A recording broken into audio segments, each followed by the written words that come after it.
Hey everyone, welcome back to another video, and if you're new here, welcome. So today we are going to be doing some Gel X nails with a little bit of cat eye later on in the video. But this time I am going to be showing you how to do the overlay method, which is my favorite way of doing Gel X nails because it just makes it look so much more natural. So I'm just going to show you how I do that using builder gel. So let's just get started. I did do nail prep as usual. I didn't really want to take too much time in the video showing the nail prep because I know it's not that interesting, but I did push back my cuticles and buff them.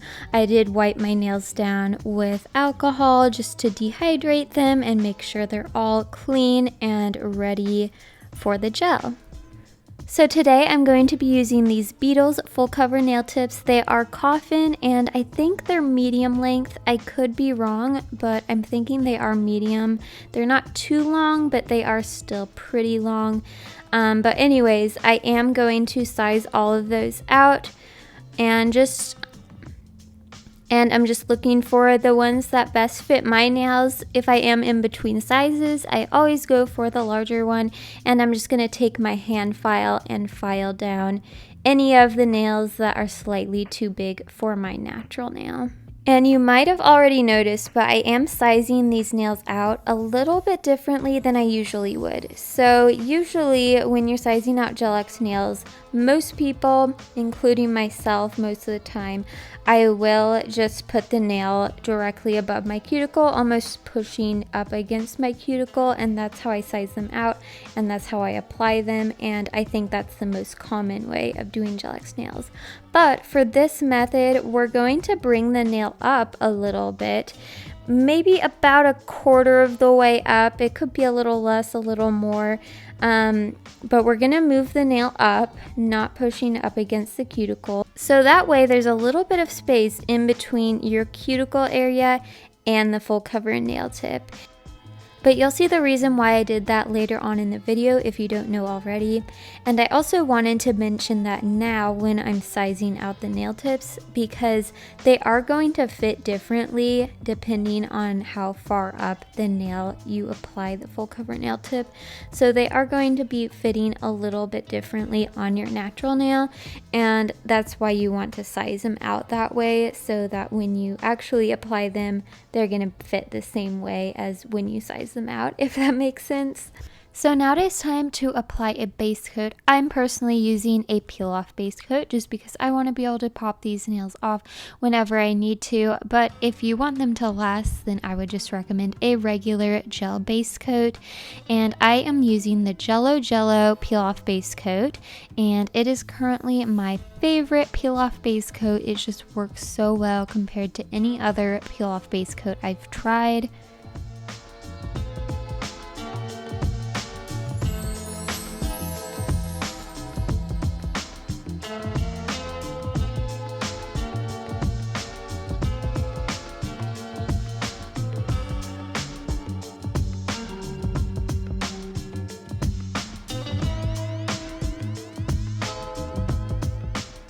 I'm just going to go ahead and cure the base coat, and I am ready to start applying the full cover nail tips. So as I was saying earlier, I'm going to make sure there's a gap in between the cuticle and the full cover nail tip, and then I'm just going to apply it like I'm applying any other Gel X nail, and that's pretty much the only difference. I am using the Beetles gel glue, so I'm just going to apply the glue to where my natural nail is touching the full cover nail tip, and then I also usually add a little bit extra at the end just to make sure I have enough glue, and I'm just going to slowly bring the nail onto my natural nail, and once it is all the way on my nail, I will flash cure it in my mini nail lamp. And the reason I like to do flash cures is because you don't have to cure each individual nail for the required amount of cure time. You can just do a quick flash cure for like 10 to 15 seconds, and then at the very end, once you have all of the nails applied, you can do the full cure, but it just makes sure that the nail stays in place but also saves you some time.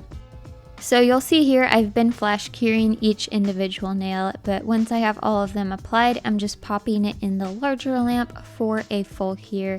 And usually you can see on the bottle of the gel product the recommended amount of time to cure it, because it really does depend on the brand. So just make sure to look at the brand you're using and it'll tell you how long you need to cure it. So continuing on, they're all applied and fully cured. I'm now just going to file the tips of the nails just to make sure they're nice and even and smooth, and you can also change the shape, you can shorten them. Now would be the time to do it. I ended up keeping the length and the shape. I just wanted to file them just to make sure they're nice and smooth. So moving on to this next step, I'm going to be using an e-file with a sanding band, but you can actually just use a regular file like I was using in the last clip. So you definitely don't need an e-file, but it will make it easier if you do have one. I'm just filing down the bottom part of the full cover nail tip, and I'm trying not to get it on my actual nail. I just want to focus on the bottom of the full cover nail tip just so there's not as much as a bump there, so it'll be easier later on when we apply the builder gel. Although I didn't include all of it in this video, I did do this on all of my nails just because I don't really have much else to say about this step. But if you do have any questions, of course, about this step or anything else, just let me know in the comments and I will definitely try to help you. And if I can't answer the question, maybe someone else in the comments would be able to answer the question. So don't be afraid to ask questions. I would love to help if I can. There's definitely going to be some dust after filing, so I just like to swipe it away with a brush just so it doesn't get in my gel polish that I'm applying later. So now for this next step, I'm taking my Amili Builder Gel. Mine is just clear, but they do make colored builder gels. There's a whole bunch of different options out there, so it really just depends on your preference. You can use a colored one, a clear one, whatever you would like. And of course you can do this method. Oh, I just got a text if you heard that bing. But like I was saying, you can definitely do this method with other gel products. For example, hard gel, poly gel, even acrylic. I think you can use this method. But builder gel I feel like is super beginner friendly compared to all those, and it's also the easiest to remove when you are ready to remove your nails. I'm just using a little bit of builder gel. You don't really need that much, and I'm just mainly applying it to where that gap is in between the cuticle and the nail tip. And another really helpful tip is to have one of these little brushes to kind of help you get those little tiny corners and edges, and it just really helps move around the builder gel. It's way easier than using the provided brush that comes in the builder gel. Builder gel also self-levels really well, so that can be pretty helpful as well. And then I'm just going to do flash cures again. I will be doing a full cure after I apply the builder gel to all of the nails. Another thing I did want to mention is you don't have to worry too much about making it look perfect when applying the builder gel, because you can always go in with a file later, which is what I'm going to be doing.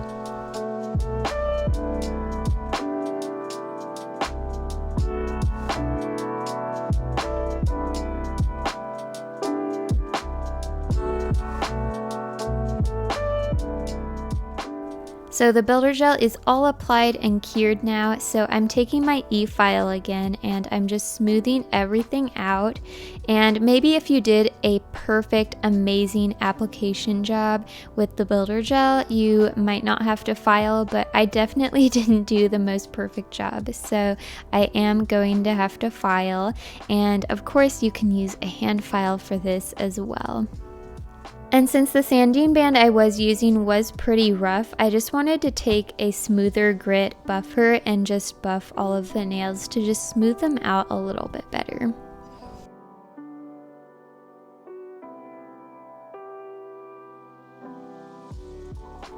And here are how the nails are looking. So you can definitely see that this method kind of gives your nails more of a seamless look. It looks more natural, and sometimes Gel-X nails kind of will just look like press-on nails and you can kind of tell, but this method kind of hides it a little bit more, and I just think it looks so much better. And it is time to paint the nails now. I'm going to be using this gorgeous blue sky gel polish. Just look how pretty this blue color is.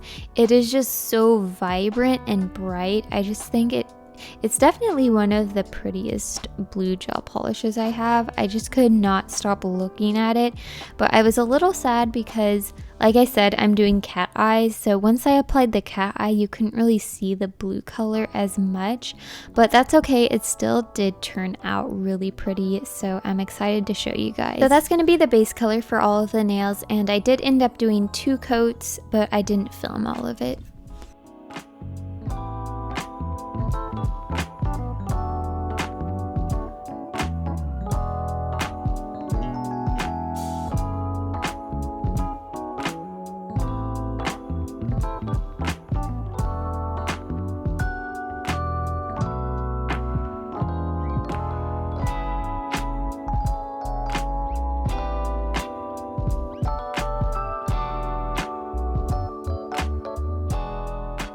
I'm going to be using this Devok Cat Eye Gel Polish, and again, it did cover a lot of the blue color up, but you can still see it a little bit, but still a really, really pretty cat eye. I just love the reflections of this cat eye. It just reflects so many different colors, and it almost kind of turned it purple in combination with the blue color and the cat eye. It almost looks purple now, but yeah, it's really pretty, and I didn't really do any specific design with the cat eye.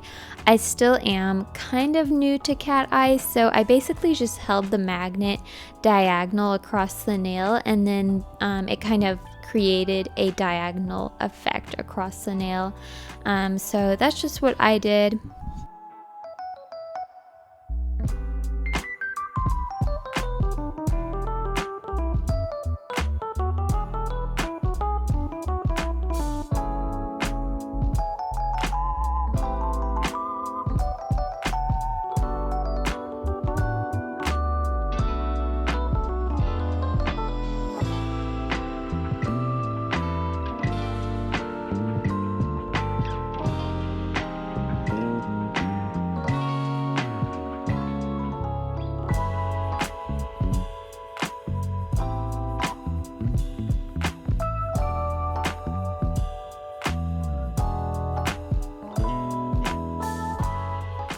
Finally, to finish off the nail set, I'm just using this gel polish top coat from Sweetie Nail Supply and just applying that on all of the nails. And that is the nail set for today. I hope you guys enjoyed. Thank you so much for watching. Make sure to like, subscribe, comment, share. It all helps out so much. And I will see you next time. Bye!